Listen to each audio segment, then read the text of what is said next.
In what will be a historic first for the U.S. Space Agency, NASA has agreed to send supplies to the International Space Station aboard a previously used Falcon 9 rocket booster. Image SpaceX. On Friday, December 8, SpaceX will launch 2.5 tons of supplies to the ISS from Pad 40 at Florida's Cape Canaveral, and it will do so with a rocket booster that's been used before. It's no big deal, as SpaceX has done this 3 times already, but this time around the client is none other than NASA. It's a bold and swift move for this traditionally conservative organization. NASA will now join SES, Space Systems Plural, Iridium and Israel Space as organizations who are leveraging SpaceX's ability to send payloads into space, and then land its booster rocket back on Earth so that it can be used again.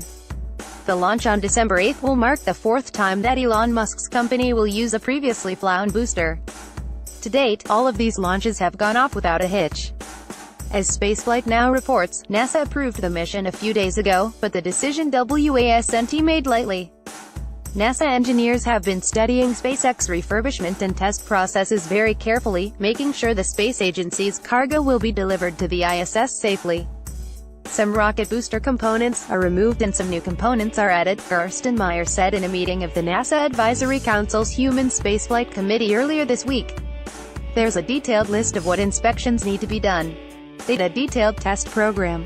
They did a detailed plan. NASA said it's satisfied that SpaceX's reused booster will be just as reliable as a new booster, reports Spaceflight Now. That said, the space agency said it didn't accept reusing boosters in a generic sense, meaning that this case is not part of a new blanket policy, and that NASA engineers will evaluate each booster on a case-by-case basis. It's undeniably fastidious, but it seems NASA doesn't want to take any chances.